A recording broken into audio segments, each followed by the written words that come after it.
Hello everyone, আজকের ক্লাসটি JRBT group D ইন্টারভিউর জন্য খুবই গুরুত্বপূর্ণ। নেক্সট ডেগুলোতে আপনারা যারা ইন্টারভিউ দিতে যাবেন আপনাদের জন্য ক্লাসটি খুবই গুরুত্বপূর্ণ, তাই ক্লাসটি সম্পূর্ণ দেখুন এবং চ্যানেলটি সাবস্ক্রাইব এবং জয়েন করুন। আজকের ক্লাসের প্রথম গুরুত্বপূর্ণ প্রশ্নটি হলো, ত্রিপুরার বর্তমান মন্ত্রিসভায় কয়জন মহিলা মন্ত্রী আছে এবং ওনার নাম কি? উত্তর, ত্রিপুরার বর্তমান মন্ত্রিসভায় একজন মহিলা মন্ত্রী আছেন, ওনার নাম হলো শ্রীমতী শান্তনা চাকমা। উনি শিল্প ও বাণিজ্য, কারা, অন্যান্য পশ্চাৎপদ শ্রেণী কল্যাণ দপ্তরের মন্ত্রী পদে রয়েছেন। রবীন্দ্র কানন কোথায় অবস্থিত? উত্তর, রবীন্দ্র কানন আগরতলায় রাজভবনের দক্ষিণে অবস্থিত। ত্রিপুরা রাজাদের কাহিনী কোন বইয়ে লেখা আছে? উত্তর, ত্রিপুরা রাজাদের কাহিনী রাজমালায় লেখা আছে। কোন রাজার রাজত্বকালে রাজমালা প্রথম রচিত হয়? উত্তর, মহারাজা ধর্মমাণিক্যের আমলে রাজমালা প্রথম রচিত হয়। ডম্বুর লেক কোন ডিস্ট্রিক্টে অবস্থিত? উত্তর, ডম্বুর লেক ধলাই ডিস্ট্রিক্টে অবস্থিত। টিটিএডিসির আসন সংখ্যা কয়টি? উত্তর, টিটিএডিসির আসন সংখ্যা হল 30টি। 28 জন নির্বাচিত ও 2 জন ত্রিপুরা রাজ্যপাল দ্বারা মনোনীত। ত্রিপুরার প্রথম ডিগ্রি কলেজের নাম কি এবং কত সালে স্থাপিত হয়? উত্তর, ত্রিপুরার প্রথম ডিগ্রি কলেজের নাম হল মহারাজা বীর বিক্রম কলেজ বা এমবিবি কলেজ। 1947 সালে স্থাপিত হয়। চতুর্দশ দেবতা মন্দির কত সালে স্থাপিত হয়? উত্তর, 1761 সালে চতুর্দশ দেবতা মন্দির স্থাপিত হয়। চতুর্দশ দেবতা মন্দির কে নির্মাণ করেন? উত্তর, মহারাজা কৃষ্ণমাণিক্য চতুর্দশ দেবতা মন্দির নির্মাণ করেন।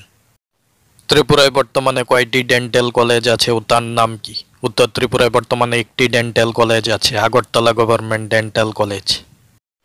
ত্রিপুরায় ব্লকের সংখ্যা কয়টি? উত্তর, ত্রিপুরায় ব্লকের সংখ্যা হলো 58টি। সিপাহীজলা জেলায় সাব ডিভিশনের সংখ্যা কয়টি ও কি কি? উত্তর, সিপাহীজলা ডিস্ট্রিক্টে সাব ডিভিশনের সংখ্যা হলো 3টি।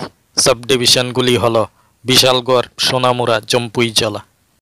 ত্রিপুরার প্রথম চা বাগানের নাম কি? উত্তর, ত্রিপুরার প্রথম চা বাগানের নাম হলো হীরাছড়া। এমজিএন রেগার ফুল ফর্ম কি? উত্তর, এমজিএন রেগার ফুল ফর্ম হলো Mahatma Gandhi national rural employment guarantee act. ত্রিপুরার সর্বপ্রথম হসপিটালের নাম কি? উত্তর, ত্রিপুরার সর্বপ্রথম হসপিটালের নাম হলো ভিক্টোরিয়া মেমোরিয়াল হসপিটাল। 1903 সালে স্থাপিত হয়। বর্তমানে এর নাম হলো আইজিএম বা Indira Gandhi Memorial hospital. IAS এর ফুল ফর্ম কি? উত্তর, আইএএস এর ফুল ফর্ম হলো ইন্ডিয়ান অ্যাডমিনিস্ট্রেটিভ সার্ভিস। নীরমহল প্রাসাদ কে তৈরি করেন? উত্তর, মহারাজা বীর বিক্রম কিশোর মাণিক্য নীরমহল প্রাসাদ তৈরি করেন। হাওড়া নদীর উৎপত্তিস্থল কোথায়? উত্তর, হাওড়া নদীর উৎপত্তিস্থল হলো বড়মুড়া রেঞ্জ। বিসর্জন নাটক কে রচনা করেন? উত্তর, রবীন্দ্রনাথ ঠাকুর বিসর্জন নাটক রচনা করেন। লোকসভায় ত্রিপুরার আসন সংখ্যা কয়টি? উত্তর, লোকসভায় ত্রিপুরার আসন সংখ্যা হলো 2টি। ত্রিপুরার বৃহত্তম অভয়ারণ্যটির নাম কি? উত্তর, ত্রিপুরার বৃহত্তম অভয়ারণ্যটির নাম হলো গোমতী অভয়ারণ্য। ফরওয়ার্ড ব্লক কে গঠন করেন? উত্তর, সুভাষচন্দ্র বসু ফরওয়ার্ড ব্লক গঠন করেন। শূন্য বা জিরো কে আবিষ্কার করেন? উত্তর, আর্যভট্ট শূন্য বা জিরো আবিষ্কার করেন। তাজমহল কে নির্মাণ করেন? উত্তর, শাহজাহান তাজমহল নির্মাণ করেন।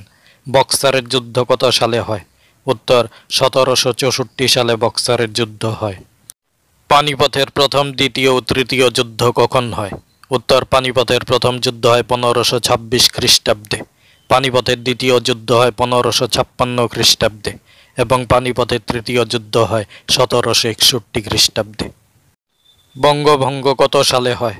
উত্তর, 1905 খ্রিস্টাব্দে বঙ্গভঙ্গ হয়। গান্ধী জয়ন্তী কবে পালন করা হয়? উত্তর, 2 অক্টোবর গান্ধী জয়ন্তী হিসেবে পালিত হয়।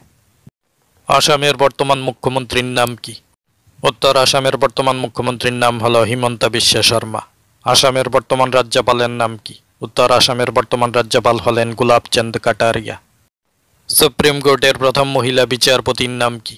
উত্তর, সুপ্রিম কোর্টের প্রথম মহিলা বিচারপতি হলেন জাস্টিস এম ফাতিমা বিবি।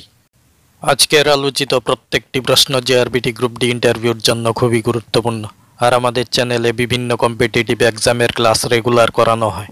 তাই জেআরবিটি গ্রুপ ডি ইন্টারভিউ সহ অন্যান্য কম্পিটিটিভ এক্সামের প্রিপারেশনের জন্য গুরুত্বপূর্ণ ক্লাস পেতে চ্যানেলটি সাবস্ক্রাইব এবং জয়েন করুন। সবাইকে ধন্যবাদ।